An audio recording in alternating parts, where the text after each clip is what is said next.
बिस्मिल्लाहिर्रहमानिर्रहीम अस्सलाम वालेकुम स्टूडेंट्स, आज हम चैप्टर नंबर 2 का सेकंड लेक्चर स्टार्ट करने जा रहे हैं।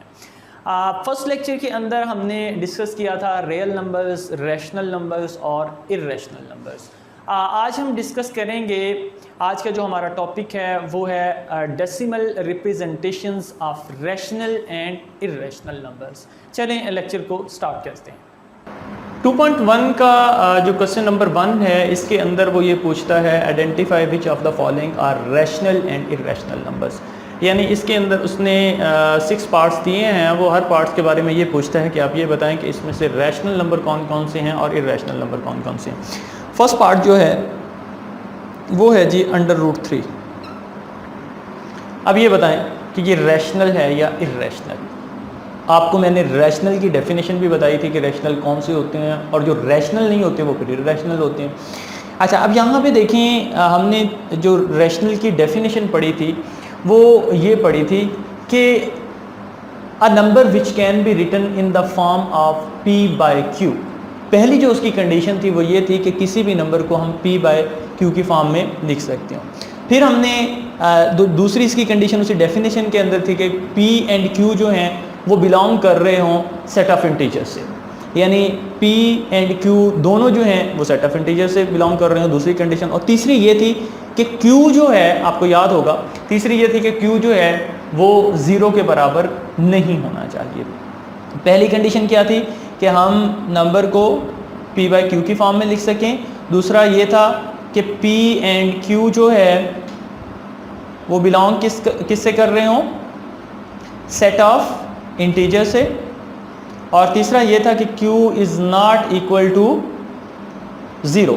ये तीन कंडीशंस जहाँ पे पूरी हो रही हों तो वो रैशनल नंबर है। अदरवाइज हमने पढ़ा था जो रैशनल नंबर नहीं है तो फिर वो क्या होगा, इर्रेशनल नंबर होगा। अब सबसे पहली बात ये है कि √3 जो है वो सेट ऑफ इंटीजर से बिलोंग ही नहीं कर रहा, तो इसलिए हम इसे क्या कहेंगे कि ये इर्रेशनल नंबर है, ये रैशनल नहीं है। तो ये कौन सा नंबर है, ये इर्रेशनल नंबर है।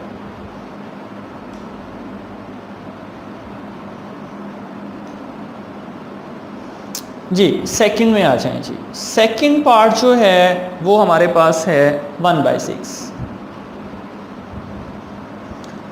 अब 1/6 की अगर हम बात करें तो 1/6 जो है तीनों कंडीशंस जो हैं इसमें पूरी हो रही हैं। p/q की फॉर्म में हम लिख सकते हैं।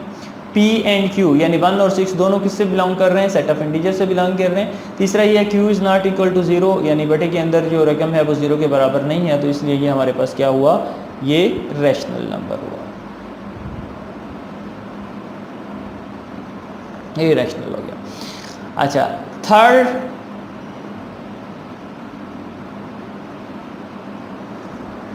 ये है पाई। ये मैं एग्जांपल में भी आपको बता चुका हूँ, जब रैशनल और इर्रेशनल में समझा रहा था तो वहाँ पे भी मैंने आपको बताया कि ये इर्रेशनल है, क्योंकि सेट ऑफ इंटीजर से पहली कंडीशन यहाँ पे अगर देखें तो ये p एंड q यानी कि ये सेट ऑफ इंटीजर से जो है बिलोंग नहीं कर रहा, तो इसका मतलब है कि ये क्या हुआ, हमारे पास इर्रेशनल नंबर हुआ।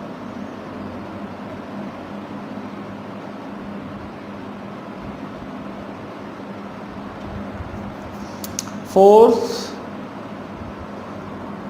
15/2। अगर इसको आप देखें तो यहाँ पे हमारे पास जो है वो 15 सेट ऑफ इंटीजर से बिलोंग कर रहा है, p/q की फॉर्म में भी लिखा हुआ है, ठीक है।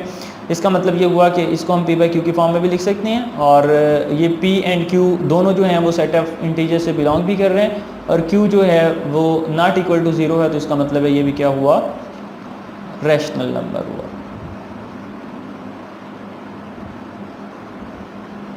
फिफ्थ क्या है जी हमारे पास, 7.25। डेसिमल फ्रैक्शन में लिखा हुआ है, तो डेसिमल फ्रैक्शन के अंदर भी हम दोनों प्रॉपर्टीज़, दोनों टाइप्स जो हैं वो रैशनल नंबर की पढ़ चुके हैं। पहली हमने पढ़ी थी कि टर्मिनेटिंग, और दूसरी हमने क्या पढ़ी थी, रिकरिंग। अब ये पहली जो उसकी टाइप है उसमें से है टर्मिनेट हो रहा है 7.25, यानी 2 ही डिजिट्स हैं, टर्मिनेट हो रहा है, तो इसका मतलब है ये भी क्या हुआ, रैशनल नंबर हुआ।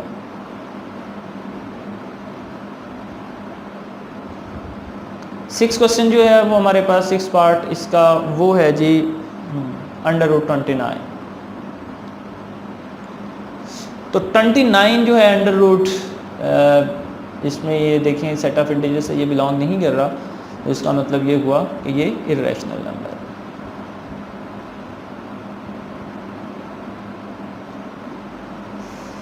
तो ये क्वेश्चन नंबर 1 जो है जी, ये मैंने सारा आपको बता दिया है कि इसमें से रैशनल कौन कौन से हैं और इर्रेशनल कौन कौन से हैं। ये क्वेश्चन हमारा कंप्लीट हुआ। स्टूडेंट्स आज हमने डिस्कस किया decimal representations of rational and irrational numbers. मैंने एग्जांपल्स दे के आपको समझाया, उम्मीद है आपको समझ आ गई होगी। नेक्स्ट लेक्चर के अंदर इंशाल्लाह हम एक्सरसाइज स्टार्ट करेंगे 2.1। आज का लेक्चर हम यहीं पे ख़त्म करते हैं। अल्लाह हाफिज़।